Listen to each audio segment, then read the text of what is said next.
Control.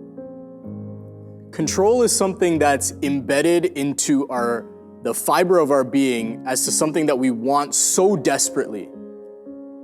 Tell me you don't want control of anything, and I know that you're lying. It's just who we are.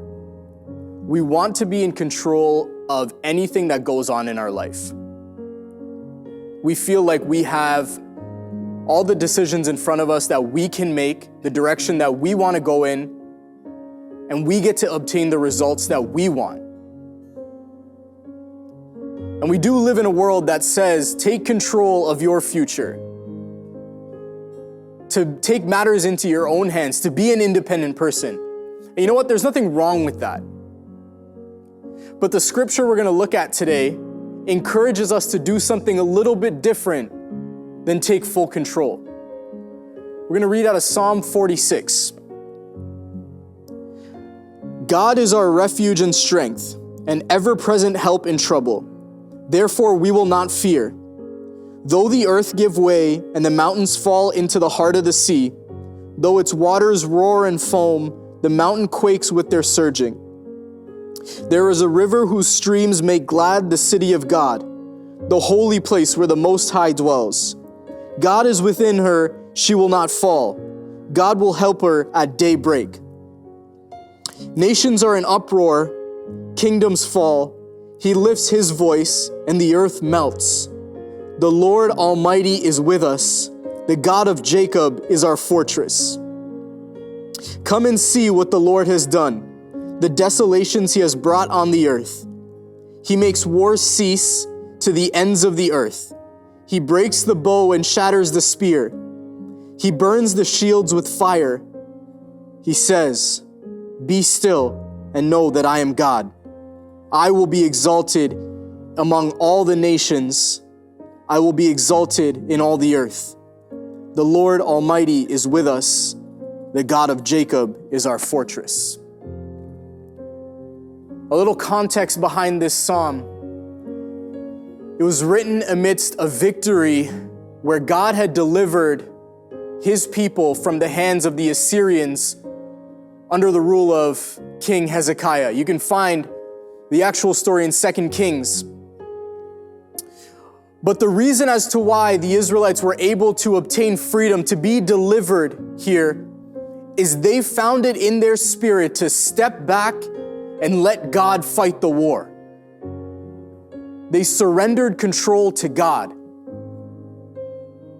And as a result of that, we can see in this scripture what God did for them.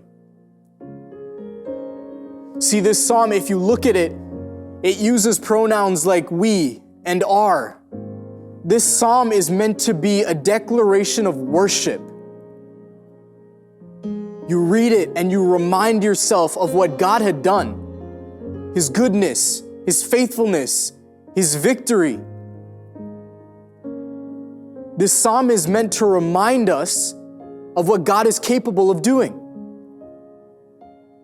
And then we find ourselves getting to that famous verse, to be still and know that I am God. That's what God is asking of us. God asks us, hey, take a step back. Let me handle it for once. But you know, our nature, again, it wants control. It wants to figure it out. We want to get things done our own way, even in the midst of a terrible time of trouble. But what God is asking of us here is to be still. Get our hands off of it. Relax. Give it to Him. Trust Him. That was the outcome here in this war. They were able to trust God, and as a result, they won. They got victory. That's a hard thing to take a step back from and surrender. Imagine fighting a physical, actual war where death is very likely, but to step back, allow God to fight the war for you, that's a big ask. But for us, sometimes our situations aren't like that, right? Sometimes God asks us, hey, can you take a step back from your financial hardship so that I can intervene and do something about it? Can you take a step back from your broken relationship your broken heart so that I could step in and do something about it. See, the more that we find it in our heart to allow God to work, the more that we can be still and actually acknowledge God as God, fully able and capable to do anything we can even think of or imagine, then we'll get this same victory. But how do we actually do that? You need to know your God. Know what God can do. Know what God has done. Surround yourself with people who will tell you God can help you. Find it in your spirit to go to God in prayer.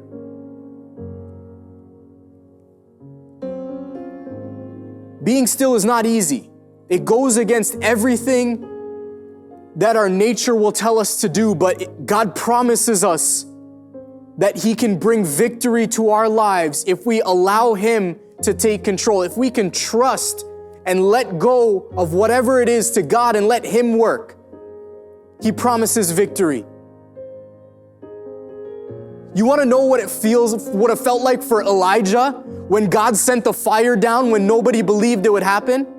Trust God. You want to know what it would have felt like to be David when Goliath was slain? What Esther would have felt like when her people were delivered? What Daniel would have felt like in the lion's den? What Jesus Himself felt when He was raised from the dead? You want to know what any of those things feels like? Let go of your situation, trust God, be still, and know you will get your victory in due time. That is God's promise. It's in His Word. The more we get into this book, the more we read, study, meditate, live by what this book says, the more we understand God, the more we understand His promise, the more we can see the witnesses that exist in this book to the goodness of God.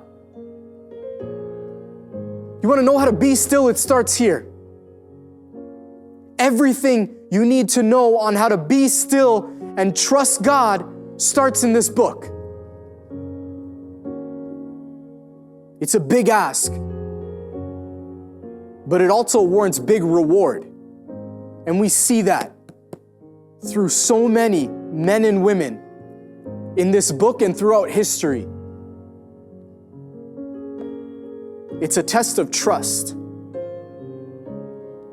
Can we be like the Israelites that were delivered from the Assyrians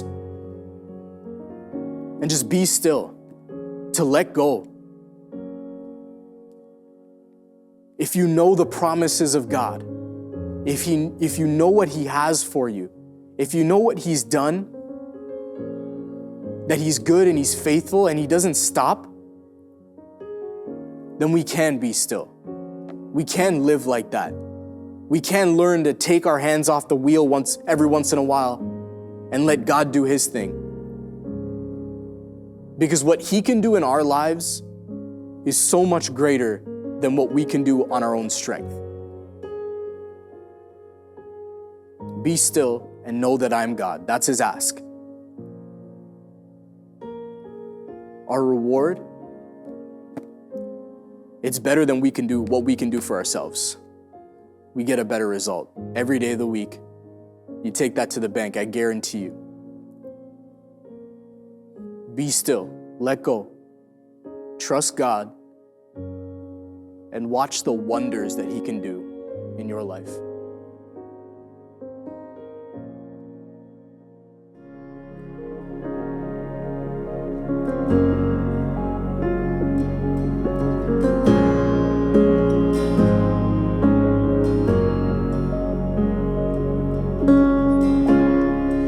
I found you in the middle of my mess. You had been there all along.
finish what you start, and I will trust you in the process. I believe you, God. And fear can go to hell, and shame can go there too. And I know whose I am, God, I belong to you. And fear can go to hell, and shame can go there too. And I know whose I am, God, I belong to you.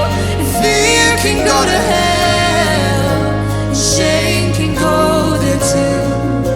And I know whose I am, God, I belong to you. And fear can go to hell, and shame can go there too. And I know whose I am, God, I belong to you. And I belong. And when I only see in part, I will prophesy your promise. I believe you, God, 'cause you finish what you start, and I will trust you in the process. I believe you, God.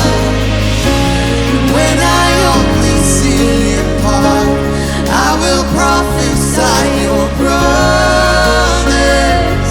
I believe you, God, 'cause you finish what you start, and I will trust you in the process. I believe you, God. When I only see in part, I will prophesy your promise.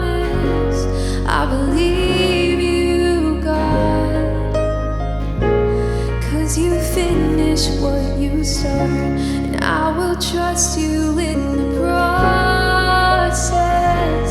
I believe